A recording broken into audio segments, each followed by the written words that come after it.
This is Mike Graham live at SES Toronto for the SES YouTube channel. We just had our keynote of the day. With me is Tracy Smith from Yellow Pages. Great job that you did this morning. Thank you, appreciate that. Interesting thing, most people think about Yellow Pages as the book. Is there a huge shift of people transferring from the book to online?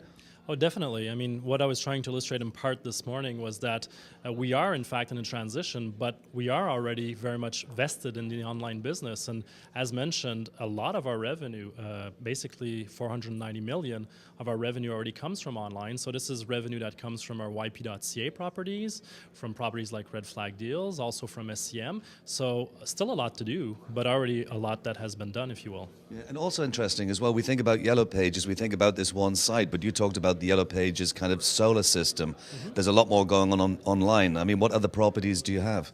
So, as mentioned, YP.ca is sort of what we refer to as the sun. A lot of people aren't aware of this, but Canada 411 is a strong driver of traffic for us. Other sites that people might associate with are Red Flag Deals.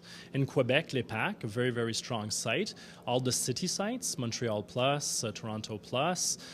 We also have mobile apps and sites which are being developed, such as Urbanizer. So simply an increasing number of properties which are not just directories, but also closer to shopping and closer to consumer experiences, if you will. Yeah, and one fact that really surprised me, you mentioned that the lead pages that you create for your customers usually convert at a much higher level than their own websites. Yeah, absolutely. It was our assumption out of the gates, because a lot of small, medium-sized businesses either don't have a website or have a website which is a little dated, which was more brochureware, and we wanted to offer them an alternative which was really built on driving conversion. And it's panning out. I mean, a lot of them who still have their own website but use the leads page, we see in comparative statistics twice the amount of conversion on click-to-call. So the site in and of itself is not special per se, but it simply is geared to convert and to drive contacts, if you will. And you also mentioned, again quite surprisingly, about the YP API. Yes. That all of your data is now available. I mean, that obviously is the most valuable thing. Is that just like giving the farm away? Well, that's a lot of the reactions we get, the same way that when we originally partnered with Google years ago, people were saying, we're getting in bed with the devil, to be quite honest, but this is the ecosystem we live in.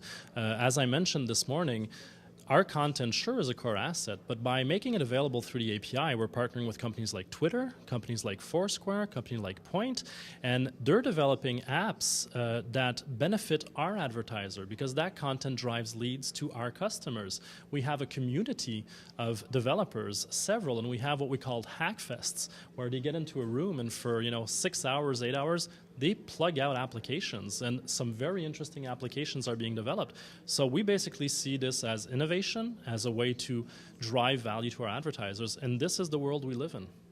And I think people have been saying it for a very long time. Local, mobile, you said it goes hand in hand. What developments do you see there? So as mentioned this morning, very much invested in our mobile strategy, and the Yellow API is actually part of that, because honestly, a lot of what we're doing with Yellow API, which is the local content, is being used for mobile apps. So that and our two elements that go together. Obviously, our own apps are actually very strong in driving a lot of traffic, and between the two of them, between Yellow API and between our own app, we're currently driving 30% of the searches. And specific categories have a lot of mobile searches, so they're not all created equal, but there are actually categories right now where mobile search outpaces online search. Fascinating. Great job this morning. Thanks very much, Tracy. Thank you very much.